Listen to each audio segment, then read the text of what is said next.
নমস্কাৰ।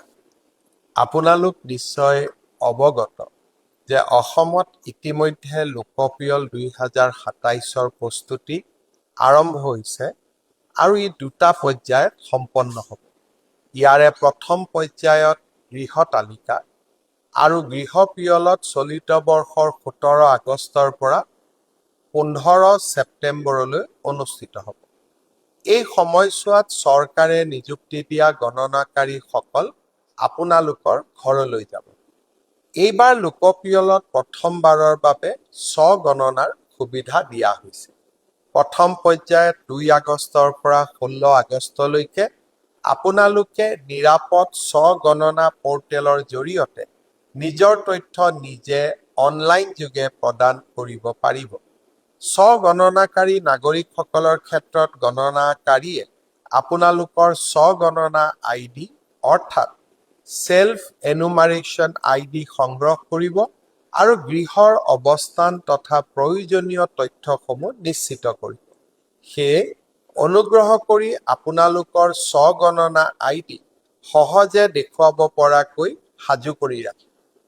আনহাতে যিসকল নাগৰিকে স্ব-গণনা সম্পূৰ্ণ কৰা নাই, তেওঁলোকৰ ক্ষেত্ৰত গণনাকাৰীয়ে ঘৰলৈ গৈ সকলো পৰ্যায়ৰ তথ্য যেনে গৃহৰ অৱস্থা, পানীৰ সুবিধা, বিদ্যুৎ, শৌচালয়ৰ সুবিধা, ৰন্ধনত ব্যৱহৃত ইন্ধন, ইণ্টাৰনেট, মোবাইল বাহন আদি প্ৰয়োজনীয় তথ্য সংগ্ৰহ কৰি গৃহ তালিকা আৰু গৃহ পিয়ল সম্পূৰ্ণ কৰিব।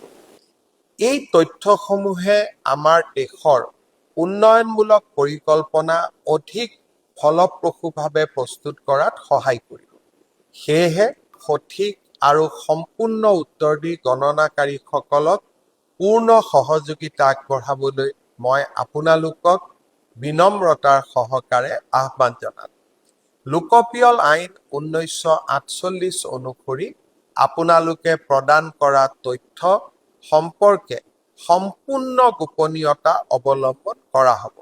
আইন অনুসৰি সঠিক তথ্য গণনাকাৰীক প্ৰদান কৰাটো প্ৰতিজন নাগৰিকৰ দায়িত্ব আৰু কৰ্তব্য।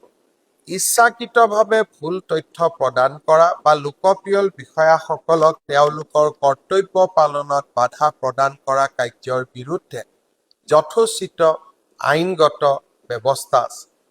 শ্ৰদ্ধাৰ ৰাইজ, লোকপিয়ল হৈছে দেশৰ ভৱিষ্যত পৰিকল্পনাৰ ভিত্তি। আপোনালোকে প্ৰদান কৰা শুদ্ধ তথ্যই আগন্তুক সময়ত দেশৰ উন্নয়নৰ দিশ নিৰ্ধাৰণ কৰিব। সেয়েহে আহক আমি সকলোৱে মিলি আমাৰ ৰাষ্ট্ৰীয় দায়িত্ব পালন কৰি বিকশিত ভাৰত গঢ়াৰ সংকল্প সফল কৰি তোলো। ধন্যবাদ। জয় হিন্দ, বন্দে মাতৰম।